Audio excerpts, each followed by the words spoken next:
अब तुम मुझे बताओ, जो गॉड अपनी वाइफ के मरने पे ऐसे कॉमन मैन की तरह रोता है, वो गॉड हो सकता है क्या? किसी भी लड़की के साथ कुछ भी करेंगे, रास लीला करेंगे। Stop it Asifa, now you are crossing the line. तुझे पता ही क्या है कृष्ण के बारे में? जो हम हमेशा खाने से पहले अल्लाह ताला से प्रे करते हैं। यस, रिचुअल नहीं स्पिरिचुअल। हम ही पहले भगवान को भोग ऑफर करते हैं और उसके बाद प्रे करके खाते हैं। लेकिन तुम्हारा भगवान यहाँ आके कैसे खा सकता है? जैसे वो तुम्हारी दुआ कानों से सुन सकता है, वो वैसे ही यहाँ पर आके खा भी सकता है। भगवान का फॉर्म पर्सनल है। अगर वो कानों से सुन सकते हैं तो मुंह से आके खा भी सकते हैं। उनके कान और मुंह दोनों है। शालिनी, तुम प्रे नहीं करती खाना खाने से पहले? नहीं, लेकिन मेरे चाचा ने एक बार कहा था कि हमको वो गॉड ऑफ फूड को और फार्मर्स को थैंक यू बोलना चाहिए। You mean Annapurna Devi? What? God of food. Yes, हमें उन्हें थैंक करना चाहिए और साथ में फार्मर्स को भी।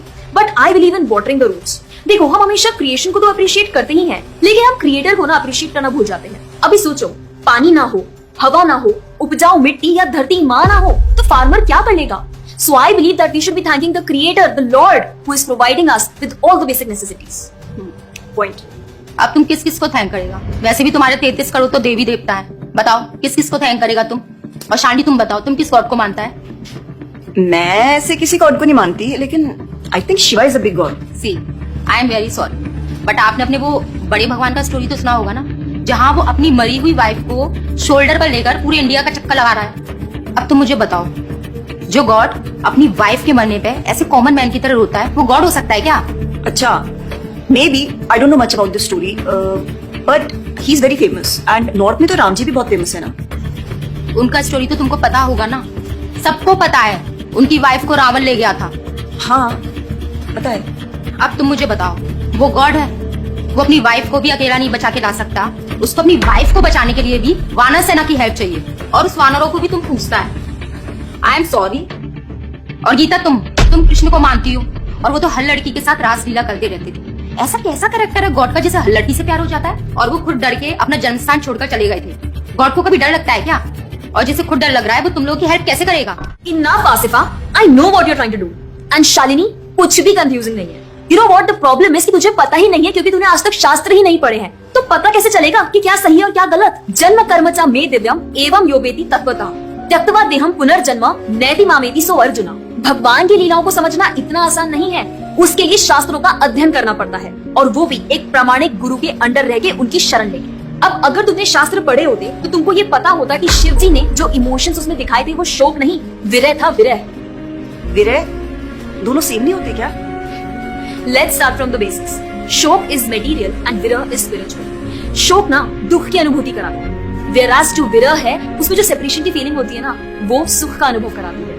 भगवान भगवत गीता में ना शोक करने वाले व्यक्ति को मूर्ख बताते हैं। गतासुम अगतासुमश्च नानु शोचन्ति पंडिता, a wise man never laments for the living not for the dead. Bhagavad Gita chapter 2 text 11। अपनों की मौत पे आंसू बहाना शोक है, लेकिन वही रामायण देखते देखते जो आंसू निकले ना, वो विरह है। विरह, और ऐसे विरह से हमारा भगवान के प्रति प्रेम बढ़ता है। तो जिस तरह से शिव जी ने विरह को दिखाया था, उसी तरह राम जी भी सीता मैया के जाने के बाद विरह में भटकते हुए रो रहे हैं। और यही नहीं, सीता देवी इतनी प्योर है ना कि उन्हें राम जी के अलावा कोई टच भी नहीं कर सकता था।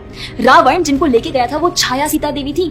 असली सीता देवी तो अग्नि में समा गई थी, और वो अग्नि परीक्षा के वक्त बाहर आई थी। और आसिफा, तू क्या बोल रही थी? भगवान राम को अपनी पत्नी को बचाने के लिए वानरों की मदद लेनी पड़ी थी। I mean God is all powerful, right? हाँ, आई मीन वो अकेले भी तो मार सकते थे ना। यार शालिनी, अगर तूने कभी रामायण पढ़ी होती तो तुझे पता होता, जब खर और दूषण आए थे अपने 15,000 ऐसे दानवों के साथ जो इंसान को खा जाते थे, उन सब के साथ राम जी ने अकेले बिना किसी की हेल्प के उन सबके चिथड़े उड़ा दिए थे। अब ऐसे राम के लिए रावण को मारना मुश्किल है क्या? हाँ, लेकिन बाद में वानरों की हेल्प क्यों ली? उनको अपनी सेवा में लगाने के लिए, उनकी ग्लोरीज बढ़ाने के लिए। अरे उन्होंने तो एक छोटी सी गिलहरी तक को अपनी सेवा में लगा लिया था। What? कभी पढ़ा हो तो पता हो ना। खैर, और हम हनुमान जी की पूजा इसीलिए करते हैं क्योंकि भगवान तक पहुंचने का रास्ता उनके भक्तों की सेवा है। जब भगवान देखते हैं कि मेरे भक्तों का गुणगान हो रहा है या कोई सेवा कर रहा है, तो वो बहुत खुश होते हैं। जैसे मैं तेरी मॉम के सामने अगर तेरी तारीफ करूं तो वो खुश होती है ना। पॉइंट। इसी तरह भगवान हमसे खुश होते हैं जब हम उनके भक्तों की सेवा करते हैं, पूजा करते हैं। और रही बात 33 करोड़ देवी देवता की, आसिफा तो मुझे ये बताओ, what is your favourite genre in movies? Psychological thriller. और शालिनी तेरी? Romantic and comedy. एग्जैक्टली। जैसे हर किसी का अपने नेचर के अकॉर्डिंग फेवरेट जॉनर होता है, वैसे ही भगवान ने हर किसी की नेचर के अकॉर्डिंग व्यक्ति के लिए उसके नेचर के अनुसार वेद और पुराण दिए हैं, और उन्हीं पुराणों को फॉलो करके लोग अपनी देवी देवता की तरफ अट्रैक्ट होते हैं। और ये सभी देवी देवता भगवान की ही सेवा कर रहे हैं। जैसे रोशनी के देवता सूर्य देव, हवा के देवता वायु देव, बारिश के देवता इंद्र देव। जैसे एक सरकार चलाने के लिए इतनी सारी पोजीशंस होती हैं, वैसे ही इस पूरे ब्रह्मांड को चलाने के लिए अलग अलग देवी देवताओं की जरूरत पड़ती है।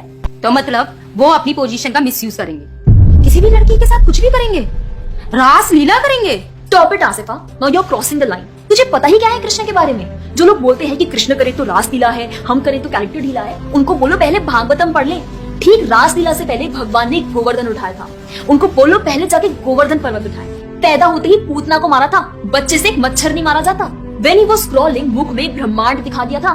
तू अपने मुंह में अपना ये हॉस्टल ही दिखा दे आसिफा। ये बात ब्रज की गोपियों के साथ रास लीला करने की, तो इतना जान लो कि रास लीला के टाइम पर करोड़ों गोपियां थी और कृष्ण पूरे टाइम हर एक गोपी के साथ मौजूद थे और उनके साथ डांस कर रहे थे, एक टाइम पे करोड़ों गोपियों के साथ। ये सब बहुत डीप लीला है और ये सब तभी पता चलेगी जब साधुओं के संग में रह के शास्त्रों को पढ़ा जाएगा। हवा में तीर चलाने से या सुनी सुनाई बातों पर यकीन करने से कुछ नहीं होने वाला। और रही बात अपने भक्तों को बचाने की, तो भगवान ने तो अपने भक्त परीक्षित महाराज को गर्भ में बचाया। 5 साल के प्रहलाद महाराज के लिए नरसिंह अवतार लेकर आए और उनको बचाया। यहाँ तक कि वो अपने गुरुदेव सांदीपनि मुनि के बेटे को मरने के बाद वापस लाए और उनको जिंदा किया। आई एम रियली इम्प्रेस्ड यार। हिंदू होते हुए भी मुझे फैक्ट्स पता ही नहीं थे। मेरे पेरेंट्स ने मुझे कभी इन सब चीजों के बारे में बताया ही नहीं। हाँ, पेरेंट्स ही तो गलती है, लेकिन हम भी तो वही कर रहे हैं जो उन्होंने किया। We are not learning about our culture, not reading Ramayana, Mahabharata और भगवत गीता। आजकल तो ये सब कुछ रीड करना बहुत इजी भी है यार, everything is available on our phones and the problem is that we don't want to learn. और इसीलिए हमें कोई कुछ भी बोलता है और हम उसे मान लेते हैं और अपने बिलीफ को चेंज करने के लिए रेडी हो जाते हैं। एक्चुअली में पता है, किसी का हार्ट ट्रांसफॉर्म करना है तो प्यार से करो, ज्ञान से करो, पैसे और तलवार से नहीं।